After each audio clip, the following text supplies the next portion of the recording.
గత 4-5 సంవత్సరాలుగా మా పిల్లలు ఇక్కడే ఇద్దరు అమ్మాయిలు చదువుకుంటున్నారు. పెద్ద అమ్మాయి మొన్న 10th అయిపోయింది, బయటికి పోయింది. చిన్న అమ్మాయి 9th క్లాస్ చదువుతుంది. ఇక్కడ అరోకర వస్తువులతో వీళ్ళు ఈ వ్యవస్థను నడుపుతున్నారు చైతన్య విద్యా సంస్థల వాళ్ళు. ఇక్కడ ఈ అనంతపూర్ టౌన్లో దాదాపు 8-9 శ్రీ చైతన్య విద్యా సంస్థలు ఉంటే బ్రాంచ్లు ఉంటే అన్ని బ్రాంచులకి ఒకే చోట ఫుడ్ వండించి అక్కడికి సప్లై చేయడం ద్వారా పిల్లలకి ఫుడ్ సమస్య అనేది చాలా ఉంది. ఎన్నిసార్లు మేము పేరెంట్గా కంప్లైంట్ చేసినా కూడా వాళ్ళకి పట్టినట్టుగా ఉంటారు. ఇక ఫీజుల విషయంలో అయితే వాళ్ళు మండిపట్టు చెప్పిందే, వాళ్ళు ఎంత చెప్తే అంతే కట్టాల్సిందే. కట్టకపోతే పిల్లల్ని ఈ విధంగా ఏదో సమ్మర్ హాలిడేస్ కానీ, సంక్రాంతి హాలిడేస్ కానీ, దసరా హాలిడేస్ కానీ ఆ విధంగా ఊరికి పోయి వచ్చినప్పుడు బయట నిలబెట్టేసి అమ్మాయిలను కూడా చూడుకోకుండా లగేజీలు పెట్టి బయట నిలబెట్టేటువంటి అంశాలు దండి చాలా సందర్భాల్లో జరిగినాయి. తర్వాత ఒక్కొక్క రూమ్కి 20 నుంచి 30 మంది విద్యార్థినుల్ని అమ్మాయిలని అందులో వేసేసి తోసేసి ఒక టాయిలెట్ ఉంటుంది, ఒక బాత్రూమ్ ఉంటుంది. స్నానాలు చేయడానికి, టాయిలెట్ పోవడానికి ఇబ్బందిగా ఉంటుంది. అయినా కూడా వాళ్ళు ఆ విధంగా 20-30 మంది విద్యార్థులను వేసి ఆ గదిలో ఇబ్బంది గురి చేసేటువంటి అంశాలు కూడా జరుగుతుంటాయి. మరి ఎవరైతే కొంతమంది political leaders, student organisation leaders వాళ్ళు ఎవరన్నా చెప్తే వాళ్ళకు ఉన్నటువంటి ఇమేజ్తో వాళ్ళ దగ్గరికి పోయినటువంటి పేరెంట్స్కి, ఆ పిల్లలకి ఫీజు తగ్గించేటువంటి అంశం చూస్తారు. కానీ ఏదో కష్టపడి చిన్న స్థాయి నుంచి వచ్చినటువంటి అంటే బడుగు బలహీన వర్గాలకి వీళ్ళు న్యాయం చేయడం లేదు. ఈ చైతన్య విద్యా సంస్థల్లో పూర్తిగా విద్యార్థుల నుండి కానీ తల్లిదండ్రులు కానీ చాలా ఇబ్బంది పెట్టే పరిస్థితి ఏర్పడింది. ఒక విద్యార్థిని తండ్రిగా నేను చాలా సందర్భాల్లో చూశాను కాబట్టి ఈరోజు మీ ముందు చెప్తున్నాను సార్. నా పేరు అనిత అండి. మా పాప ఇక్కడ 2 years గా చదువుతోంది. అంతకుముందు కోర్ట్ రోడ్ బ్రాంచ్ లో కూడా చదువుతోంది. కోర్ట్ రోడ్ బ్రాంచ్ లో ఉన్నప్పుడు మా పాప 2 years అక్కడ చదివినా కూడా మా పాపకు ఆన్లైన్ లోకే ఎక్కించలేదు. అసలు అంటే పాప చదివినట్టే ఎక్కడ ప్రూఫ్ అనేది చూపిలేదు. అమ్మఒడి అనేది రానప్పుడు మేము అక్కడ పోయి ఎంక్వైరీ చేస్తే ముందు స్కూల్ అన్నారు. ఆ స్కూల్ దగ్గరికి వెళ్ళి అడిగితే లేదు మేము ఆల్రెడీ అక్కడికి పంపించినాము, ఆ స్కూల్ వాళ్ళ ప్రాబ్లం అది అని అన్నారు.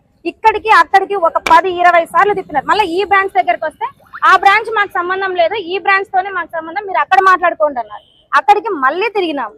అయిన తర్వాత ఫైనల్ గా ఏమైంది, అక్కడ ఆన్లైన్ లో పాప పేరే లేదు, 2 years గా మీ పాప ఎక్కడ చదువుతోంది అనేది లేదు అని చెప్పేసినారు.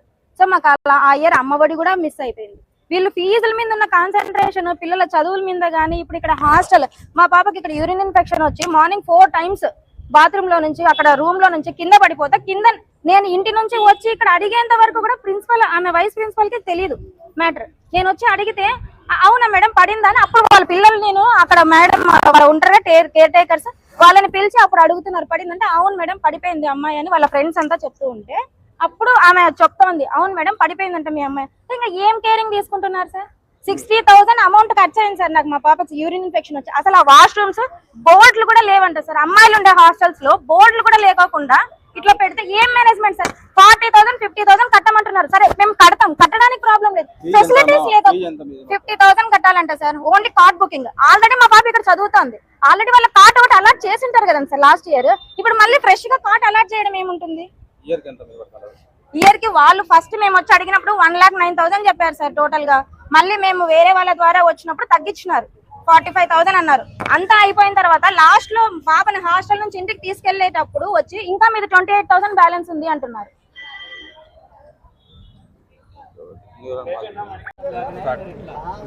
అందరికీ నమస్కారం. నా పేరు గోవిందు. నా కూతురు 9th క్లాస్ చదువుతుంది ఇక్కడ. 8th, 9th, 10th 3 years ఇక్కడే పెట్టాలనుకున్నా. ఇప్పుడు కొత్తగా కార్డ్ బుకింగ్ చేయాలంటే 50,000 ఖచ్చితంగా కడితేనే మాకు బయట నుంచి ఇన్స్ట్రక్షన్స్ వచ్చినాయి. ఆ ఇన్స్ట్రక్షన్ ప్రకారమే మీరు ఖచ్చితంగా కట్టాల్సిందే, మేమేం హెల్ప్లెస్ మేము చేయలేమని చెప్పి అంటున్నారు. ఇప్పుడు కొత్తగా చేరే వాళ్ళు అయితే కార్డ్ బుకింగ్ చేయాలి కదండి. ఇప్పుడు 8th క్లాస్ అయిపోయింది, ఇప్పుడు 9th అయిపోయింది, ఇప్పుడు 10th జరుగుతుంది. మళ్ళీ కార్డ్ బుకింగ్ ఏంది? 10,000 కడతామంటే లేదు, మాకు ఇన్స్ట్రక్షన్స్ ఖచ్చితంగా కట్టాల్సిందే అని డిమాండ్ చేసినారు.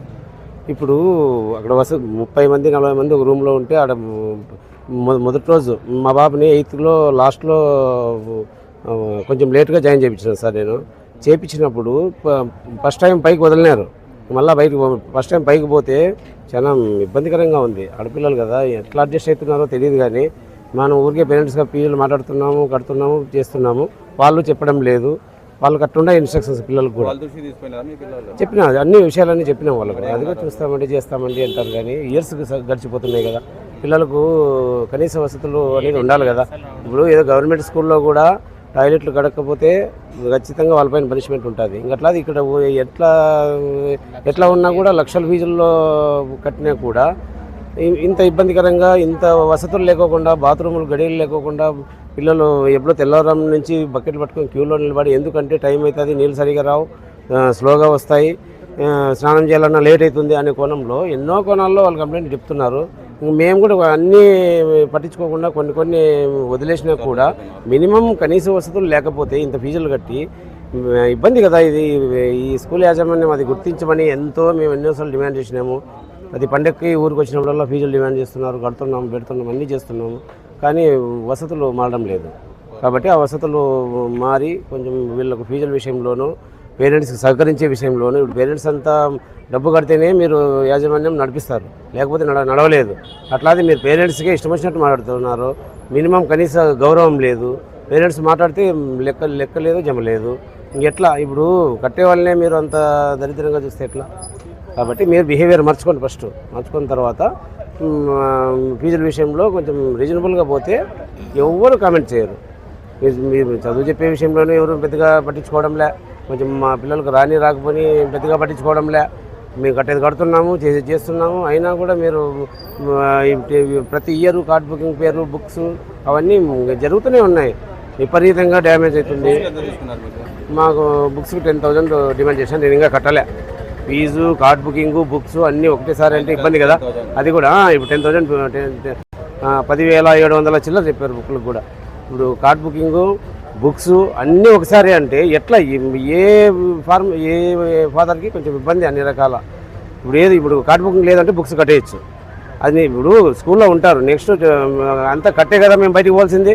అప్పుడు మేము ఎవరు వదిలిపెట్టరు కదా.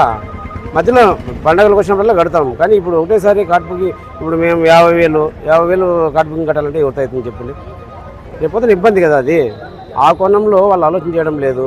ఊరినే డిమాండింగే, కమాండింగ్ అంతే. అది ఎట్లయితుంది అంతా? ఇప్పుడు పేరెంట్స్ లేకపోతే జరగదు, పిల్లలు లేకపోతే మీకు జరగదు. అట్లా మీరు వాళ్ళు లెక్క చేయకోకుండా, వాళ్ళకే కనీస వసతులు లేకోకుండా ఇంత దరిద్రంగా పెడితే ఎట్లని అంటున్నాను.